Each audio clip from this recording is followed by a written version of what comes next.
Bienvenidos. En esta oportunidad vamos a realizar un ejercicio acerca del movimiento rectilíneo uniformemente acelerado con aceleración constante.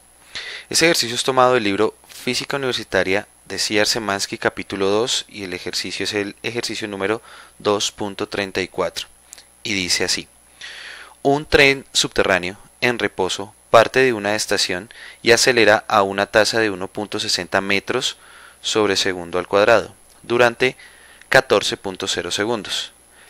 Viaja con rapidez constante 70.0 segundos y frena a 3.50 metros sobre segundo hasta parar en la siguiente estación. Calcule la distancia total cubierta. Bien, lo primero que vamos a hacer para resolver este ejercicio es un pequeño diagrama que nos permita interpretar gráficamente lo mejor posible el suceso o el problema en cuestión. Básicamente, el tren hace un movimiento a lo largo de una línea recta que va de la estación 1 a la estación 2. Sin embargo, el movimiento que él realiza lo hace en tres diferentes etapas o en tres diferentes eventos. Por esa razón, a lo largo de esa línea recta, marcaremos dos puntos que nos identificarán los tres eventos en particular. Entonces, vamos a llamar a este punto el punto A, a este el punto B, a este el punto C y a este el punto D. ¿Cómo diferenciamos los tres eventos? El primer evento ocurre desde el punto A hasta el punto B al desplazarse el tren una distancia x1. El segundo evento ocurre cuando el tren se desplaza del punto B al punto C y se desplaza una distancia x2. El tercer evento ocurre cuando el tren se desplaza del punto C al punto D, desplazándose una distancia x3. En pocas palabras, la solución del problema es simple. ¿Por qué? Porque la solución o distancia total cubierta por el tren será la suma de las tres respectivas distancias. A eso lo llamamos distancia total igual a x1 más x2 más x3. Ahora bien, sacando la información del ejercicio, cuando el tren se encuentra en reposo en la estación, acelera a una tasa de 1.60 metros sobre segundo al cuadrado. Eso significa que para el primer evento el movimiento es un movimiento rectilíneo uniformemente acelerado, de tal suerte que la aceleración experimentada es de 1.60 metros sobre segundo cuadrado, lo que significa que la velocidad varió a razón de 1.60 metros sobre segundo por cada segundo que pasa, aumentando.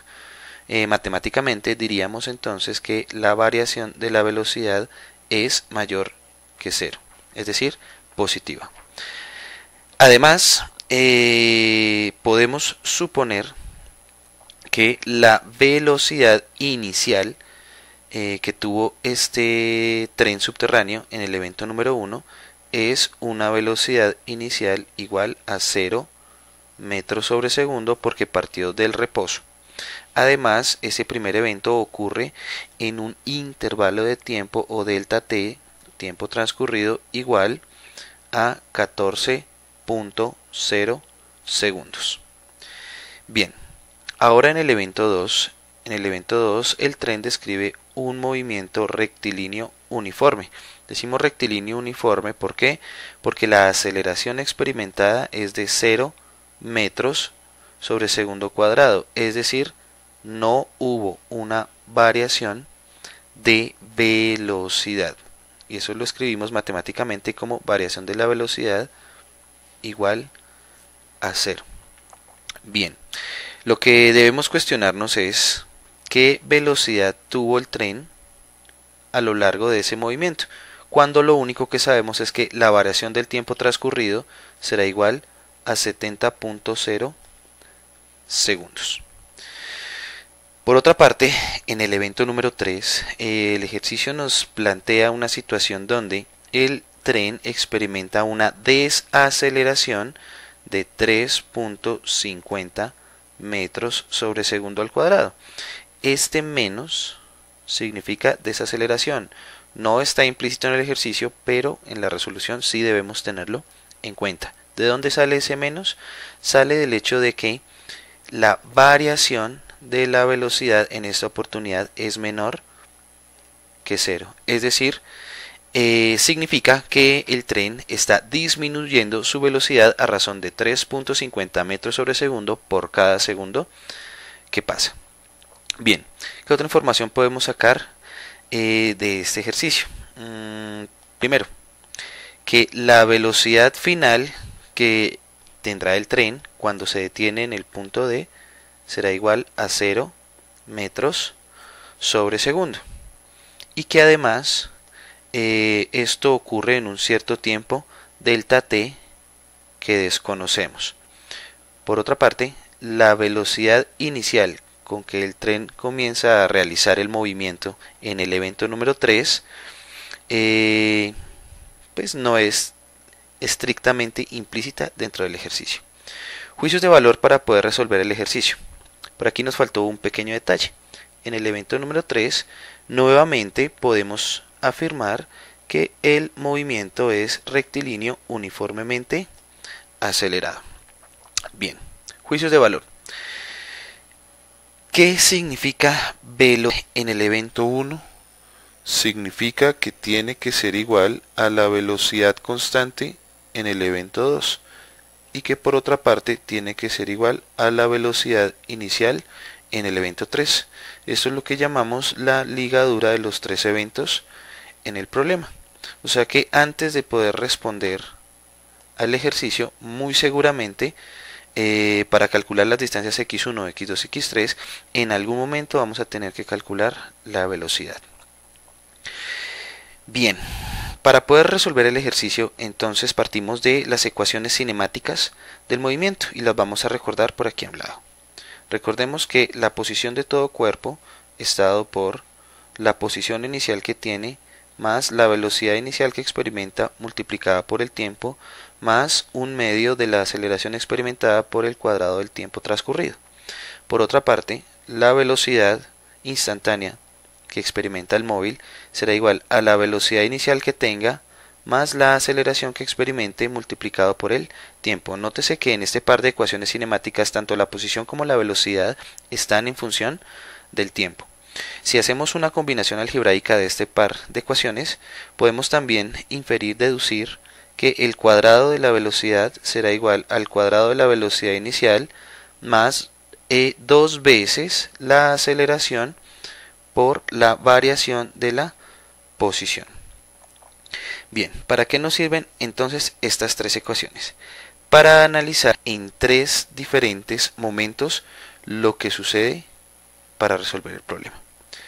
Bien, vamos a poner por aquí número 1. Número 1 significa evento número 1. ¿Qué nos interesa averiguar del evento número 1? Primero vamos a averiguar cuál es la velocidad final que tiene para el tiempo transcurrido de 14.0 segundos. Entonces observamos la ecuación de velocidad. La velocidad instantánea será igual a la velocidad inicial, que para el caso del primer evento es igual a 0, más el producto de la aceleración por el tiempo. Esto significa velocidad final igual a aceleración por tiempo. Es decir, si la aceleración es una aceleración de 1.60 metros sobre segundo cuadrado multiplicado por el tiempo transcurrido, que es de 14.0 segundos, esto nos da como resultado una velocidad final igual a 22.4 metros sobre segundo. Resultados que ustedes pueden verificar con la calculadora y con calma.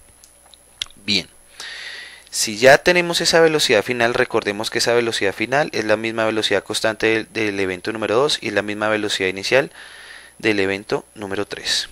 Ahora vamos a calcular la distancia x1.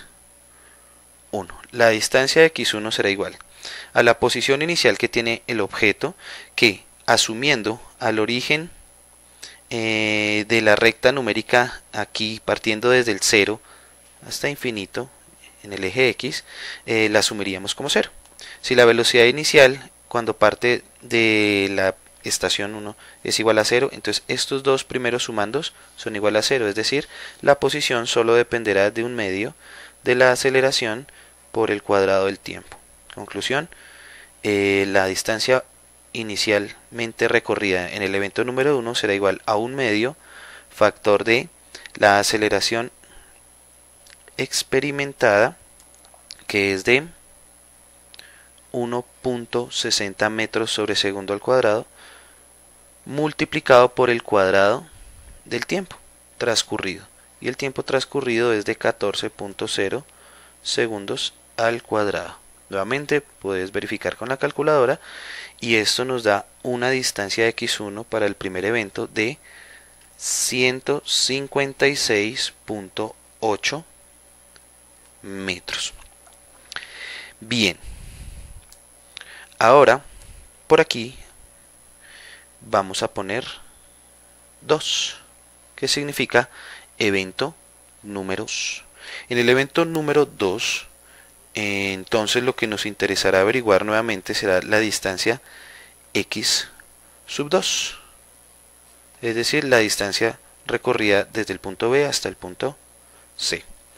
Dadas las mismas ecuaciones de movimiento, notemos que si no hay aceleración, simplemente este sumando y todo este sumando se hacen 0, encontrando la correspondencia lineal de un movimiento rectilíneo uniforme y reafirmando el hecho de que la velocidad final es igual a la velocidad inicial, es decir, es una constante, por ende sus cuadrados también son iguales.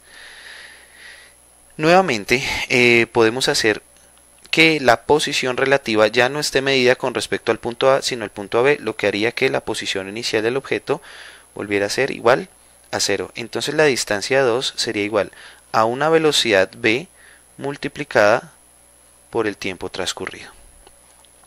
Bien, ¿qué velocidad B experimenta el tren en el segundo evento?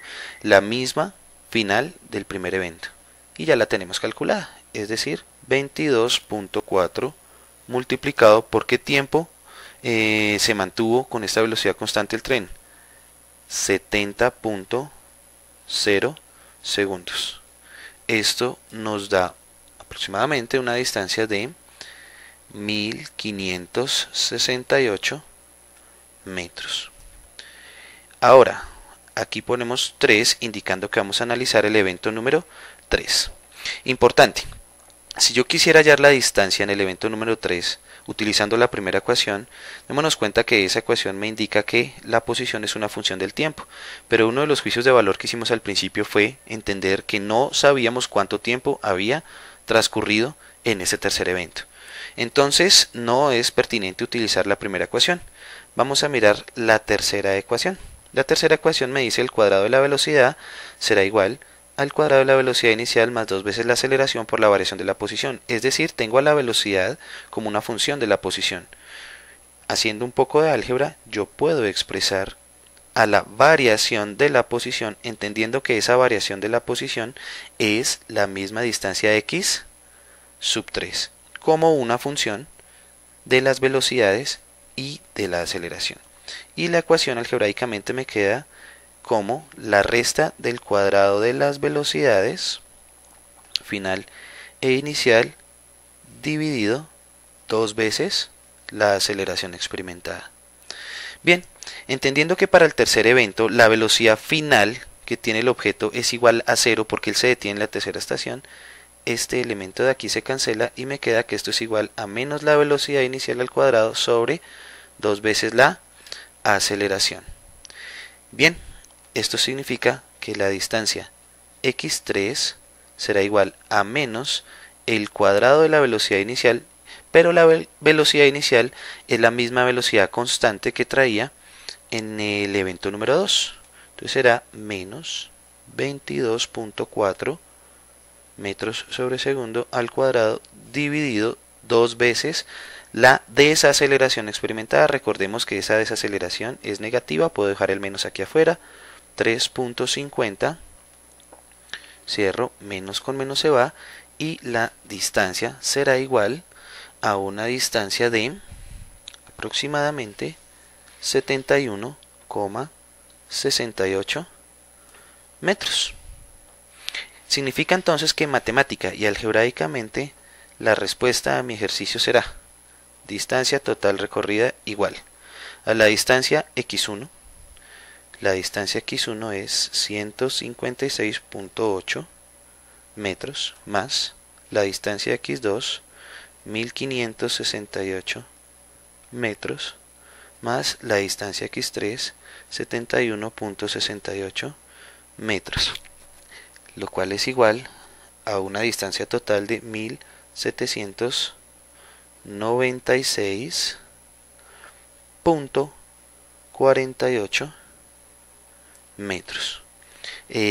Si nos ponemos a hacer un análisis minucioso de la significación de las cifras, lo correcto sería decir que la distancia total recorrida debe de ser aproximadamente de 1.8 por 10 a la 3 metros, indicándonos el orden de magnitud y las cifras significativas. Este ejercicio, visto de esta manera, repito, es una visión netamente matemática y algebraica. Sin embargo, no quiere decir que no podamos hacer una interpretación gráfica del ejercicio para que nos quede más claro y nos colabore y nos ayude al entendimiento. Y para eso, entonces, lo que hacemos es realizar una gráfica de la velocidad como función del tiempo. Pero antes de hacer esa gráfica de la velocidad como función del tiempo, recordemos que en el intervalo 3 no conocíamos qué tiempo había transcurrido, ¿no es cierto? Entonces, vamos aquí, por un ladito, a calcular ese tiempo. Nótese que de la ecuación 2 podemos despejar el tiempo. De la ecuación 2 podríamos afirmar que el tiempo transcurrido para el intervalo o el evento número 3 tendría que ser igual a la diferencia entre las velocidades dividido la aceleración. Y nuevamente, si en el evento número 3, donde el tren se detiene, la velocidad final es 0, porque se detiene, entonces esto se cancela y me queda que es menos la velocidad inicial sobre la aceleración. Es decir, menos esa velocidad inicial que ya teníamos calculada hacía bastante tiempo, 22.4, dividido una desaceleración que es negativa, menos 3.50. Menos con menos se va, y entonces el tiempo transcurrido aproximadamente será de 6.4 segundos. ¿Para qué nos sirve esa información? Repito, vamos a hacer un análisis gráfico de este problema. Entonces, vamos a dibujar lo que conocemos o llamamos como serie de tiempo. Esa serie de tiempo dice velocidad como función del tiempo. En este problema ocurre en tres diferentes intervalos. El primer intervalo ocurre de los 0 a los 14.0, por efectos prácticos pongo solamente 14 segundos, y el segundo intervalo de movimiento ocurre al cabo de otros 70 segundos, lo que significaría que tenemos un delta de 70 segundos en grado de 84 segundos. Finalmente, si transcurren otros 6.4 segundos en el tercer evento, significará un tiempo final o total de 90.4 segundos. Recordemos que este tiempo está medido en segundos, que esta velocidad está medida en metros sobre segundo. Bien, en el primer evento el tren parte de una velocidad igual a 0. Al cabo de 14 segundos su velocidad es de 22.4 metros sobre segundo. Y como sé que es un movimiento rectilíneo uniforme, entonces lo represento por medio de una línea recta. Al cabo de otros 70 segundos, para cuando el tiempo es de 84 segundos, la velocidad se mantuvo constante mientras él se desplazaba a una nueva distancia. Eso lo representamos gráficamente por una función que llamamos de tipo constante. Es decir, transcurre el tiempo pero la velocidad no varía. Y finalmente en el tercer evento la velocidad disminuye hasta que se hace 0 y se detiene. En contraposición a esta recta tiene una pendiente positiva, esta recta tiene una pendiente negativa. Obviamente el dibujo esta escala, no esta escala, pero pues es una buena aproximación. Esto nos permite gráficamente dividir por medio de estas líneas punteadas tres diferentes intervalos. Y entonces en una gráfica de velocidad como función del tiempo llamamos área debajo de la curva al área que se encuentra encerrada por la recta con respecto al eje del tiempo. ¿Y para qué nos sirve esa área? Porque el área debajo de la curva significa desplazamiento. Entonces podríamos simplemente decir el desplazamiento total será igual área del triángulo base por altura dividido 2. Entonces la base es de 14 que multiplicado por la altura, que será de 22.4 dividido 2, significará el desplazamiento, por aquí lo tenemos, x1, más el desplazamiento x2. Nuevamente aplicamos el argumento o el principio del área debajo de la curva, y en esta oportunidad es un rectángulo que es más fácil de calcular. Y entonces será base por altura. Nuevamente la base será un delta t que ya conocemos como 70 segundos. Recuerde, tiempo final menos tiempo inicial. 70. Aquí ya no estoy escribiendo todas las cifras significativas, pero para efectos prácticos no es relevante. Multiplicado por la altura, nuevamente, que es de 22. Me hará falta sumarle nuevamente el área debajo de la curva. Y el área debajo de la curva en el tercer intervalo será nuevamente el área de un triángulo. Y su base corresponde al tiempo en el tercer intervalo, que es de 6.4 multiplicado por la altura, nuevamente, que es de 22.4 dividido 2. Puedes repasar los cálculos y nuevamente encontramos que la distancia total recorrida tiene que ser aproximadamente de 1.8 por 10 a la 3 metros. Bien, muchísimas gracias y hasta una nueva próxima oportunidad.